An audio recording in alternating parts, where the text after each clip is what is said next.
ওনার মতন নেতা আমরা পাবো কোথায়? কথা বুঝতে পারছেন? বাপকা বেটা সিপাইকা ঘোড়া, কথা বুঝেন নাই? যেমন ঈদের চাঁদ উঠে আজ তারেক রহমান এইরকম আজকে মনে হচ্ছে যে আমাদের কাছে একটা ঈদের দিন। দেশ নায়ক তারেক রহমান দেশকে সিঙ্গাপুরের মতো একটা স্বচ্ছ একটা দেশ গঠন করবে। আলহামদুলিল্লাহ, অনেক অনেক ভালো একটা অনুভূতি, যেটা বইলা ভাষায় প্রকাশ করার মতো না, ভাষায় প্রকাশ করার মতো না। আজকে মনে হচ্ছে যে আমাদের কাছে একটা ঈদের দিন। আমাদের নেতা আমাদের দেশে আসছে, আমাদের মাঝে, আমাদের 17 বছর পর আমাদের মাঝে ফিরে আসছে। তাকে আমরা আমাদের মাঝে ফিরে পেয়ে আমরা খুবই আনন্দিত ও তাকে শুভেচ্ছা জানাতে আসছি এখানে। জনাব তারেক রহমান আমাদের দেশে আসছেন, ঐতিহাসিক প্রত্যাবর্তন হচ্ছে দেশে, সকল স্তরের মানুষের আনন্দ ঘন মুহূর্ত চলতেছে। আসলে উনি আসার পরে যে কার্যক্রমগুলো উনি হাতে নিয়েছেন এখন বর্তমান রানিং, এই কার্যক্রমগুলো শেষ হওয়ার পরেই উনি সিদ্ধান্ত নেবেন যে নির্বাচনী প্রচারণা বা নির্বাচনী কার্যক্রম কিভাবে সামনে আগানো যায়।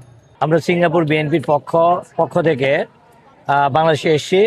আমি সিঙ্গাপুর বিএনপির প্রেসিডেন্ট, সেই সাথে আমাদের সেক্রেটারি আসে, senior vice president, joint secretary সহ ওইখান থেকে শুরু করে সব আমরা সিঙ্গাপুর বিএনপির পক্ষ থেকে এসেছি। আপনারা দেখেন ওইদিকে আমাদের ব্যানার ট্যানার আছে এবং আমাদের দেশ নায়ক তারেক রহমান দেশে আসছেন সেই প্রত্যাশা রেখে দেশকে সিঙ্গাপুরের মতো একটা স্বচ্ছ একটা দেশ গঠন করবে, সেই প্রত্যাশায় আমরা রাখি। আমাদের জনাব তারেক রহমান যাতে দেশের উন্নয়ন করে দেখিয়ে দিতে পারে যে বিগত ফ্যাসিস্ট সরকার বিগত 15 বছর কি করেছে এবং আমাদের তারেক রহমানের নেতৃত্বে আমাদের বিএনপি কি করতে পারে।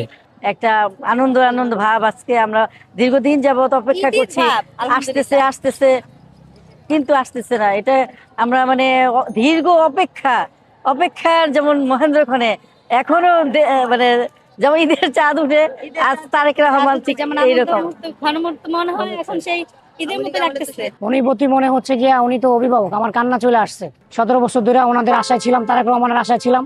আজকে আসতেছে, আমি কুয়াকাটা একটা রেস্টুরেন্টে চাকরি করি, ওইখান থেকে তারেক রহমানকে দেখার জন্য কুয়াকাটা আসছি, নিজের খরচায় নিজের ভাড়া দিয়া। কথা বুঝতে পারছেন? পুরা ঢাকা শহর আপনি আজকে ওনার ভালোবাসা, এই যে এখানে মনে হয় যে মিনিমাম 30-40 লাখ লোক জড়ো হয়েছে। এরপর এয়ারপোর্টে যখন নামছে তখন তো আপনারা নিজেরাই দেখতে পারতেছেন। পুরা আপনার আজকে এই যে বসুন্ধরাটা দেখেন কি অবস্থা লোকজনে। ওনার মতন নেতা আমরা পাবো কোথায়? সেম বাপকা বেটা সিপাইকা ঘোড়া, এক কথাই। কথা বুঝেন নাই?